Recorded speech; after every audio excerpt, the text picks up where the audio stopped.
Bulan mulia kini telah tiba, terasa berbeda karena corona. Bulan mulia kini telah tiba, terasa berbeda karena di rumah aja.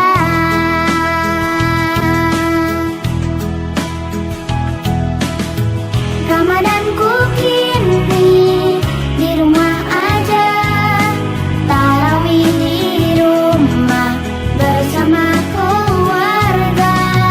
Ramadanku kini di rumah aja, indah penuh berkah meski di rumah aja.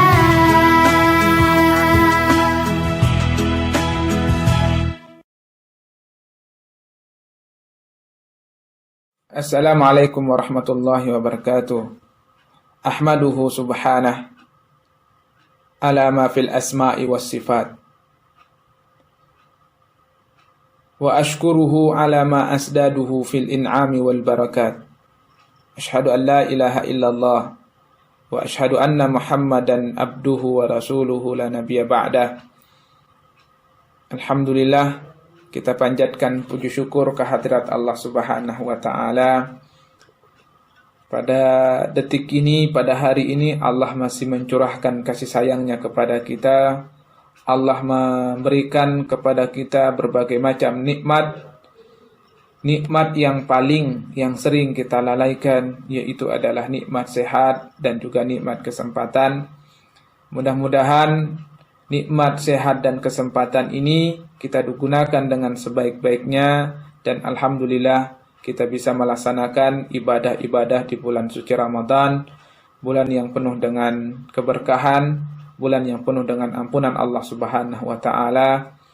Bulan Ramadan adalah bulan berbagi, dan mudah-mudahan kita bisa melaksanakan, memanfaatkan bulan suci Ramadan ini untuk memperbanyak amal, memaksimalkan ibadah kepada Allah Subhanahu wa taala.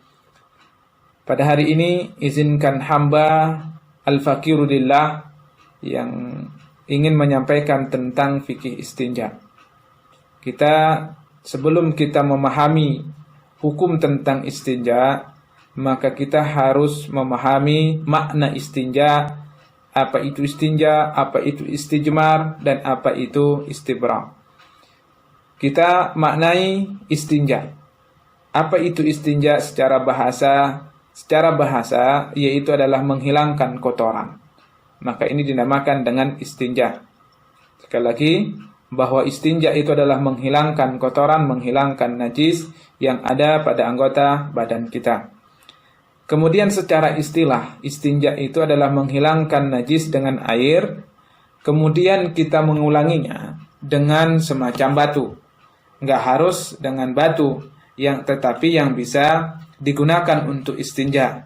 Maka banyak sekali tisu atau benda-benda yang lainnya yang bisa mensucikan najis tadi. Maka penggunaan air atau batu menghilangkan najis yang keluar dari kubul dan juga dubur. Ya, dubur yang sering kita lihat adalah pantat. Kemudian al-istijmar. Apa itu istijmar? Istijmar adalah menghilangkan sisa buang air dengan menggunakan batu atau benda-benda yang semisalnya.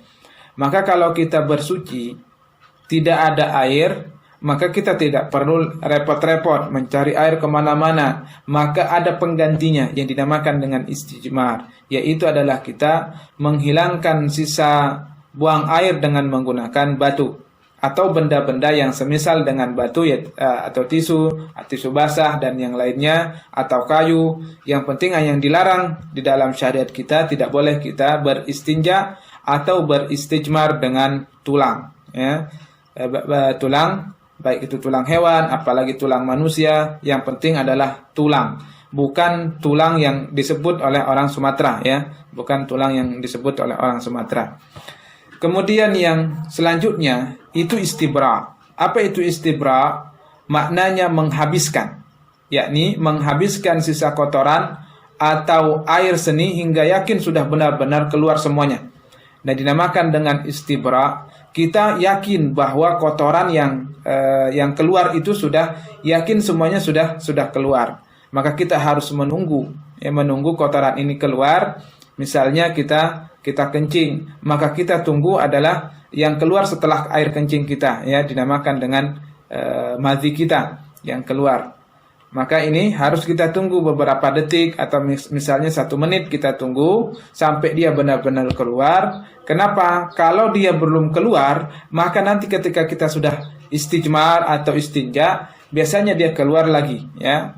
Maka disitulah yang menjadi batal wudhu kita, batal sholat kita, dan seterusnya.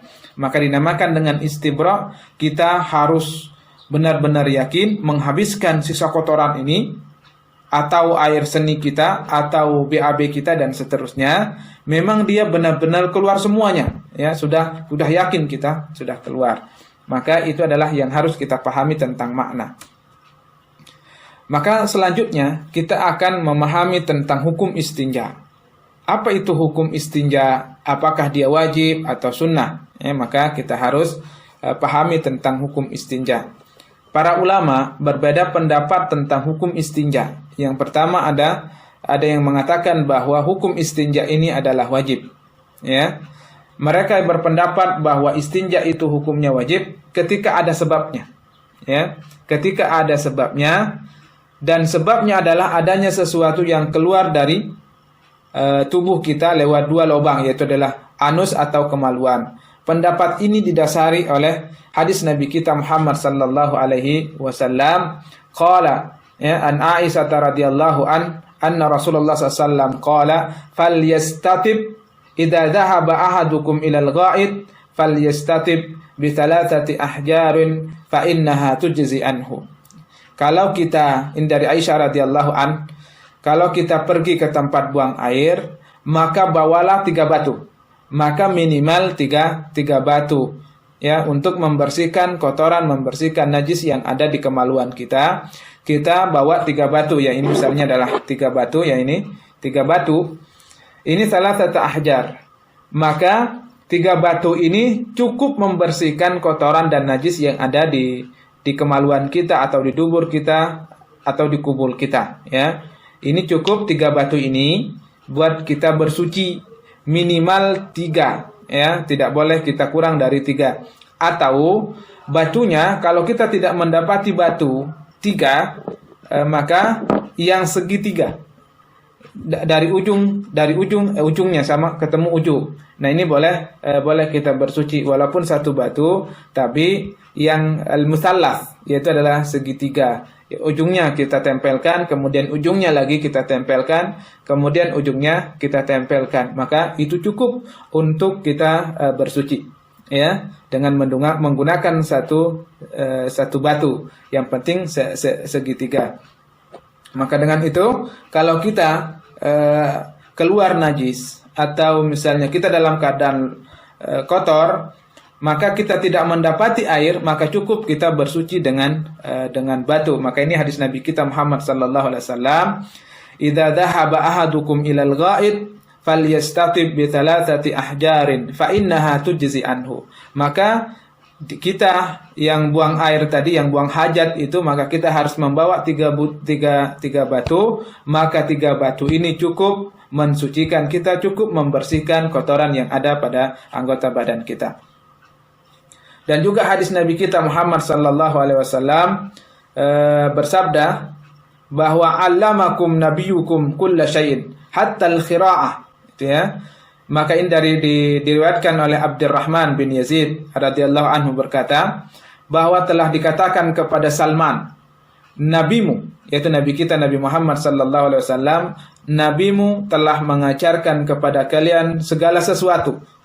Salman berkata, ya, benar. Beliau telah melarang kita untuk menghadap kiblat, ya. Maka kalau kita buang hajat, tidak boleh kita menghadap ke kiblat, yaitu ketika berak atau kencing. Juga melarang istinja dengan tangan kanan, ya. Kita tidak boleh beristinja dengan tangan kanan kita, dan istinja dengan batu yang jumlahnya kurang dari 3 buah, ya. Kita tidak diperbolehkan beristinja dengan dengan batu yang kurang dari 3 buah. Minimal 3 buah, sisanya terserah kita. Dan beristinja dengan tahi atau tulang. Maka larangan ini tidak boleh kita beristinja dengan tahi, ya, atau dengan tulang, ya. Baik itu tulang manusia, tulang hewan, apapun itu tulang, ya. Tulang yang penting bukan tulang yang disebut oleh orang Sumatera. Kemudian itu tadi hukumnya adalah hukumnya wajib. Sekarang kita masuk kepada hukum yang sunnah. Pendapat ini didukung oleh Al-Imam Al-Hanafiyah dan sebagian riwayat dari Imam Al-Malikiyah. Maksudnya adalah beristinja dengan menggunakan air itu hukumnya bukan wajib tetapi sunnah. Kata mereka bahwa beristinja dengan menggunakan air itu hukumnya bukan wajib tetapi sunnah. Yang penting najis bekas buang air itu sudah bisa dihilangkan meskipun dengan batu atau dengan istijmar, ya. Tidak harus dengan air. Ini mengatakan orang yang mengatakan kepada sunnah. Yang penting bekas najis itu, bekas kotoran itu suci atau bersih walaupun tidak menggunakan air. Ini adalah pendapat Imam Abu Hanifah. Apa hadisnya? Hadisnya yang diriwayatkan oleh Abu Daud. Siapa yang beristijmar, maka ganjilkanlah bilangannya. Siapa yang beristinja atau beristijmar, maka ganjilkanlah bilangannya, yaitu adalah batu. Maka minimal kita beristinja dengan 3 batu. Siapa yang melakukannya, maka telah berbuat ihsan, maka telah berbuat kebaikan. Namun bila tidak, maka tidak ada keberatan.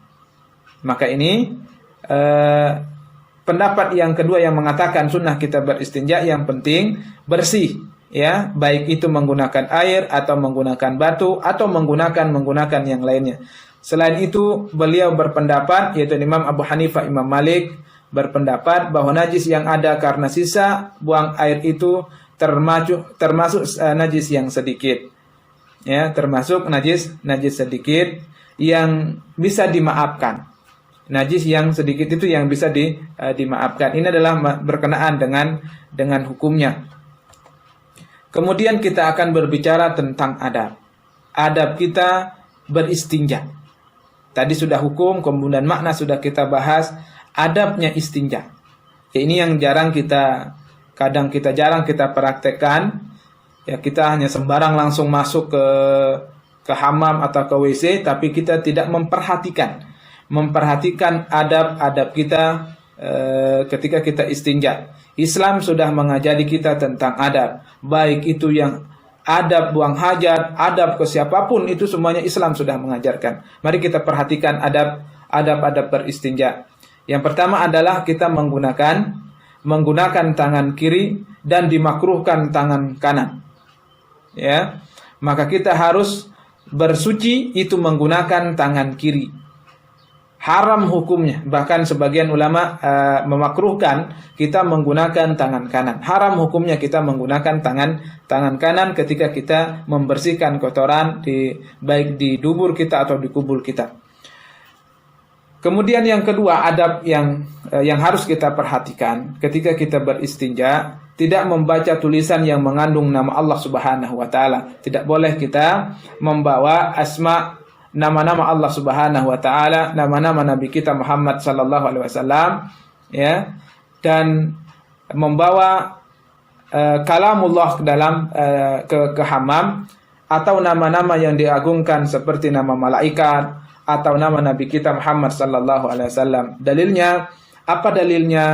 Dalilnya adalah apa yang dilakukan oleh Rasulullah sallallahu alaihi wasallam bila Nabi kita masuk ke tempat buang hajat, beliau melepas cincinnya.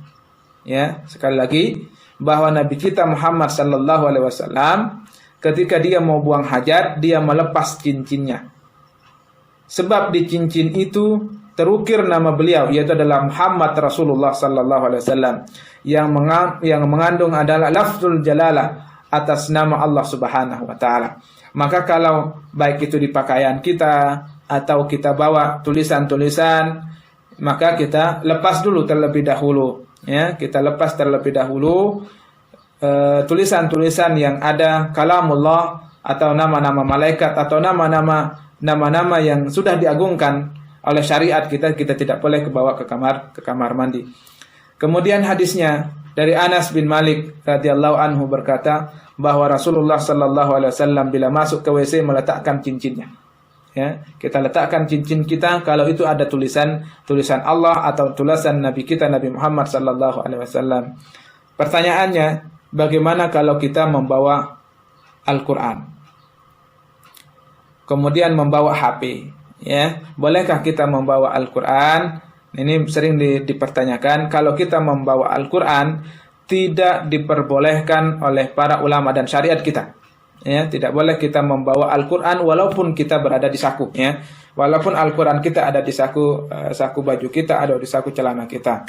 Bagaimana kalau dengan HP? Maka para ulama masih membolehkan membawa HP selama HP-nya tidak dibuka. Jangan sambil kita mengeluarkan hajat kita, kemudian kita sambil membuka HP atau membaca atau mengaji di dalam kamar mandi. Maka ini tidak diperbolehkan. Tetapi membawa HP-nya boleh ke kamar mandi, tetapi tidak boleh kita membuka sesuatu di HP itu, sehingga nanti akan menjadi haram.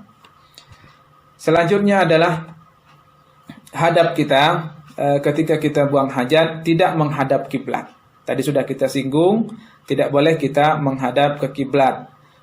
Apa hadisnya? Nabi kita Muhammad sallallahu alaihi wasallam bersabda, bila kamu mendatangi tempat buang hajat atau buang air, janganlah menghadap kiblat atau membelakanginya. Ini anak-anakku semuanya, kalau kita buang hajat, baik itu di tempat yang terbuka maupun yang di tempat tertutup, tidak boleh kita menghadap ke kiblat atau membelakangi kiblat. Maka posisikanlah kiblat itu berada di kanan kiri kita, ya. Maka kita harus perhatikan apakah WC kita, kamar mandi kita ini masih menghadap ke kiblat.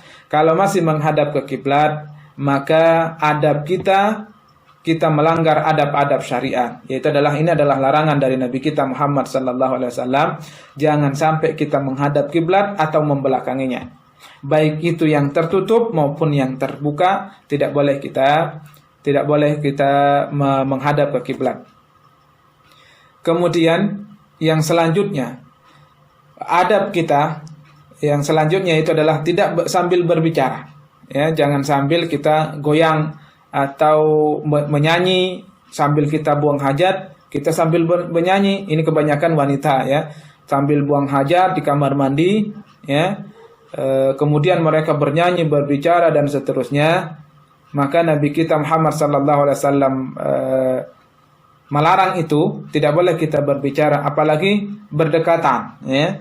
Bila dua orang di antara kamu buang air, misalnya kita di dalam tempat yang terbuka, ya, atau di padang pasir dan seterusnya, kita tidak boleh saling mendekat atau saling berbicara. Misalnya kamu sudah keluar belum? Saya belum keluar. Nah, ini tidak diperbolehkan. Maka kita harus khusyuk mengeluarkan hajat kita. Maka Nabi kita Muhammad sallallahu alaihi wasallam bersabda, bila dua orang di antara kamu buang air, hendaklah saling membelakangi dan jangan saling berbicara. Karena sesungguhnya Allah Subhanahu wa taala murka kepada hal itu. Maka Allah akan melaknat kita, Allah akan murka kepada kita kalau kita berbicara dengan teman kita yang sama-sama buang hajat. Apalagi kita bernyanyi di kamar mandi atau berbicara. Ada banyak sekali perkataan-perkataan, ya, kita di kamar mandi berbicara, bernyanyi dan seterusnya. Yang penting ketika kita berada di kamar mandi tidak boleh bersuara, ya. Tidak boleh kita bersuara, baik mau meminta apa saja, itu semuanya tidak boleh kita lakukan di kamar mandi. Anak-anakku semuanya yang dirahmati oleh Allah Subhanahu wa taala, maka tadi sudah kita bahas tentang istijmar. Nabi kita Muhammad sallallahu alaihi wasallam juga bersabda berkenaan dengan al-istijmar, siapa yang beristijmar, bersuci dengan batu, maka hendaklah berwitir, ya, menggunakan batu sebanyak bilangan ganjil. Ya, maka kita minimal 3 batu. Siapa yang melaksanakannya maka dia telah berbuat ihsan, dan siapa yang tidak melakukannya tidak masalah. Ini hadis yang diriwayatkan oleh Abu Daud, Ibnu Majah, kemudian Imam Ahmad dan juga Baihaqi dan juga Ibnu Hibban. Kemudian hadis-hadis yang lain yang diriwayatkan oleh Imam Muslim, janganlah salah seorang kamu beristinja kecuali dengan 3 buah batu. Ini adalah tata cara kita beristinja adalah menggunakan tiga batu. Ya, hadisnya banyak sekali. Nabi kita Muhammad sallallahu alaihi wasallam juga sudah mempraktekkan kepada kita. Kita kalau tidak ada air maka kita beristinja dengan batu, ya, dengan batu, tiga buah batu. Bagaimana kalau tidak ada batu, menggunakan apa kita? Menggunakan tisu. Nah, sekarang sudah lebih modern, sudah menggunakan tisu. Berapa tisu yang harus kita gunakan? Sama, tiga tisu, tiga buah tisu.